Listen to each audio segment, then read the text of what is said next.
Good morning, my name is Emily Glassman, and I'll be presenting on early maladaptive schemas as predictors of perceived social support in the church. If you think about your life, it's difficult to imagine not receiving support at various times throughout it.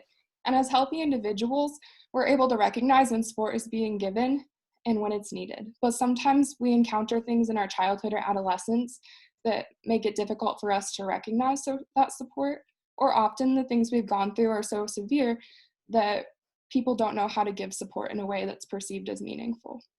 And so I wanted to look to see what kind of goes into all of that.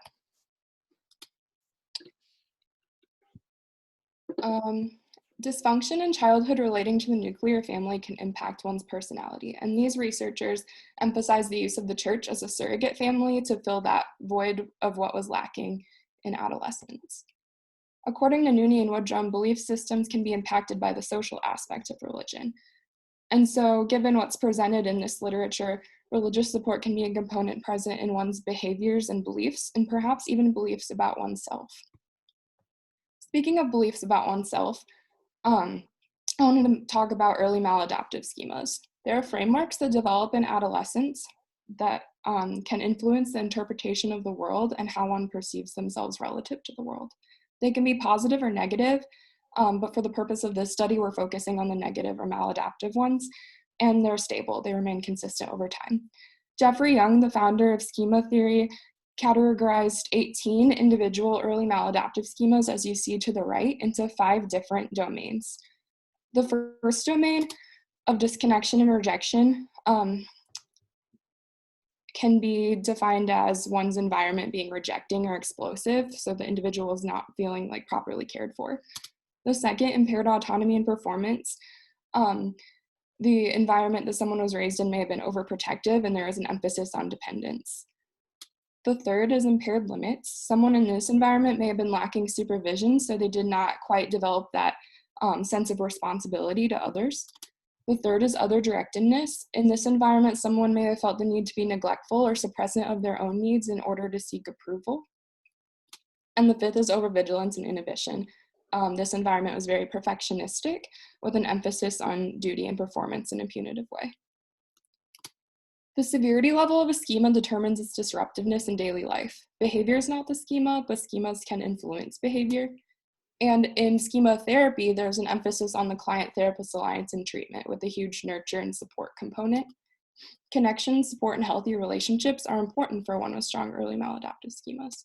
And early maladaptive schemas are said to underlie mental illness. And so I kind of wanted to look into see how support can be given outside of that therapeutic alliance, since someone can't just be in therapy all the time. And so I focused primarily on the church because 4 out of 10 congregation members seek guidance from clergy when distressed. Higher religious involvement led to greater report of feeling cared for. And when spiritual support was present, people were more likely to utilize religious coping. And so the research suggests that the church may influence behavior outside of the church. And so I wanted to know, or support within the church influences behavior outside of the church. And so I want to know kind of what happens when you are able to recognize that support so much.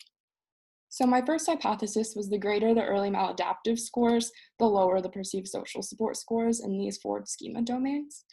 I left out the impaired limits schema domain, and I did not think it would predict lower levels of perceived social support just due to the emphasis on lack of responsibility to others. For my instruments, I was not able to access Jeffrey Young's schema questionnaire due to copyright issues, so I had to find another schema questionnaire. So I used the Dusseldorf Illustrated Schema Questionnaire for Children, but it still assessed all 18 individual schemas. There were 36 items, and it was on a 1 to 4 self-report scale, 1 being always, 4 being never. These are some examples of those items. I will pause so you can read.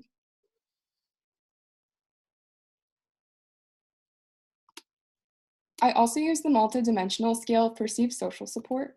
It had 12 items and was on a 1 to 7 Likert scale, 1 being very strongly disagree, 7 being very strongly agree.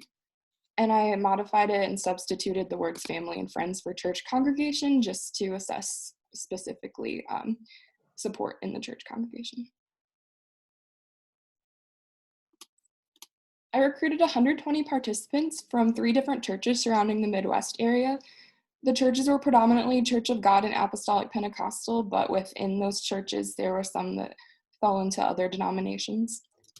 82 of my participants were female and 31 were male, and they were offered an incentive for a $25 Amazon gift card drawing. I also assessed religious involvement, as you can see here, and I basically did this to see if the population I was sampling was representative of people who actually expose themselves to church congregation. And this was successful because 55% reported only going once a week, and then 34% reported going more than once a week. So that only left 11% representing a few times a month and a few times a year. I first received approval from the Human Participants Committee, and then on my online survey, I was given informed consent by my participants, where they were given demographics and then taken to both the instruments. And then they were directed to a thank you page where they were given the opportunity to send an email to enter the gift card drawing. For my analyses, I first ran a correlation matrix to see which of the 18 individual schemas significantly correlated with perceived social support. And of these 18, you can see which domains they fall into to the left. And of the 18, only 4 were significant. So the abandonment and emotional deprivation schemas represented the disconnection rejection domain. Enmeshment and underdeveloped self represented impaired autonomy and performance. And then self-sacrifice represented other directedness. And so I want to point out while we're on this slide that my second hypothesis was fully supported, that the impaired limits domain would not be significant.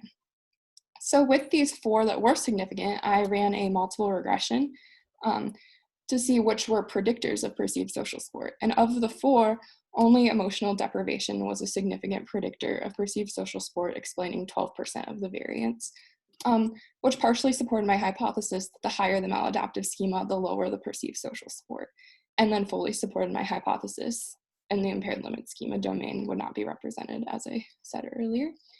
So in conclusion, although only the emotional deprivation schema was a significant predictor of social support, there are still significant relationships between some early maladaptive schemas and perceived social support.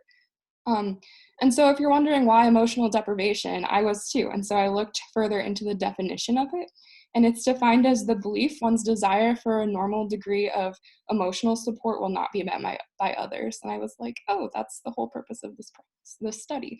And so I looked into it even further, and that can be broken down into 3 different types of deprivation. Deprivation of nurturance, so someone had like the absence of warmth or companionship. Deprivation of empathy, so they experienced the absence of someone who listened or mutual sharing of feelings. And then absence of protection, so someone may have experienced the absence of like direction or guidance from others. For my limitations, I want to own that it was not a very diverse population, both in denomination variety and in race and ethnicity. I had about 112 Caucasian to 8 that fit into other. And so it wasn't really even worth putting a pie chart on. The schema measure, of course, was typically designed for children, although I think that was also useful because then the wording was the wording was easy to understand to everybody. And then, of course, administration, I was not there. It was an online survey, and I have no way of knowing whether or not people chose to answer honestly. Some ideas for future research, schemas. It would be interesting if schemas were research predicting perceived social support in general, not just in the church. And then researching individual schemas, particularly emotional deprivation, would be interesting since that was the only one that was found significant. And then a replication of different instruments. So what to take away? The results suggest that not all schemas are the same, which aids more support to schema theory. And perhaps churches can focus on offering companionship, listening, mutual self-disclosure, and guidance or mentorship to help with this emotional deprivation schema that is represented. These are my references. Thank you.